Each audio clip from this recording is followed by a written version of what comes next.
Now, in 3 weeks' time, voters across England, Scotland and Wales go to the polls for a series of elections.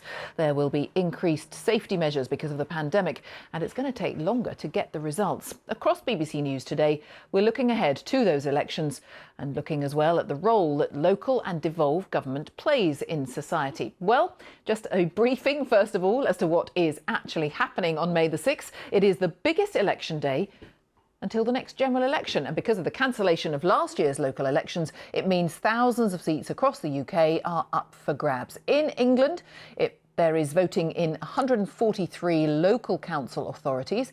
That means there's about 5,000 seats in contention.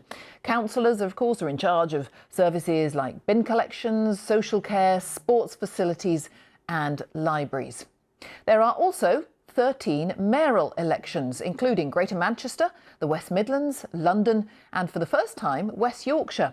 And voters in the capital also elect 25 members of the London Assembly, which examines the mayor's decisions. Voters in England and Wales are also asked to elect police and crime commissioners, which set the budget and the priorities for police in their local area. And there are national elections in Scotland and Wales. 129 seats are up for grabs in the Scottish Parliament. That's made up of 73 constituencies and a further 56 seats made up from regional lists. And in Wales, meanwhile, 60 seats are in play, 40 constituencies and another 20 seats made up from the regional list system. As I say, this is all on May the 6th, although because of the coronavirus restrictions, it's going to take a bit longer than usual to get the results. It might take a few days to get results in some cases. So, hope you've been taking notes, but just in case you haven't, let's talk to a man who knows all about this sort of thing. Akash Pon is from the Institute for Government. Hello, Akash. Very good afternoon to you. Hi, good afternoon.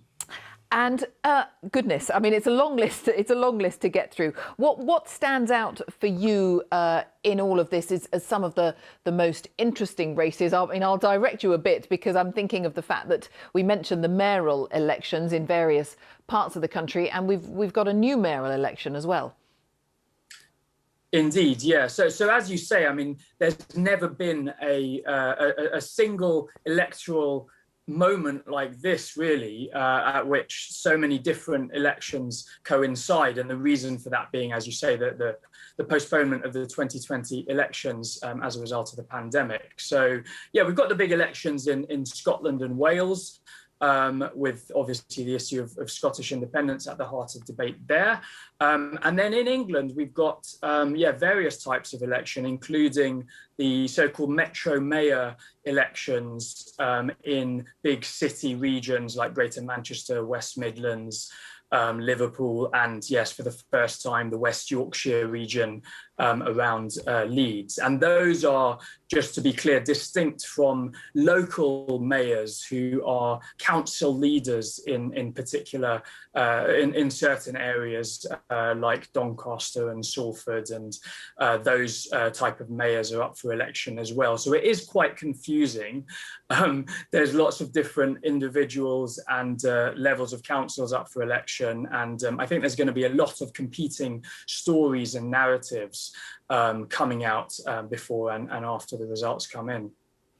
I mean, I was reflecting earlier in the afternoon with the head of the local government association, where I mean, we were talking about turnout essentially, and in some years when it's not a general election like this time round, you can be looking at turnout of around 30%, and yet when you think what a huge role local or devolved or regional administrations play in all of our lives, I don't know, is it a bit dispiriting that turnout can be around that sort of figure?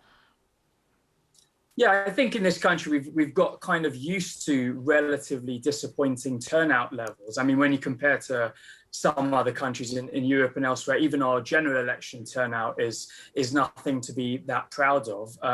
And yeah, when it comes to the local and mayoral elections next month, I think, yeah, sort of between a quarter and a third of the electorate coming out to vote is what we would expect. Possibly it might be lower than average even because of coronavirus. I mean, people are being encouraged to some extent to vote by post or even by proxy if they don't feel comfortable going to the polling station, or if they have to self-isolate or something like that. But nonetheless, we might see a bit of a hit as a result of coronavirus as well. And I absolutely agree. I mean, these are important roles and important institutions that are being elected. So obviously, we would like to see a higher level of voter engagement, I think.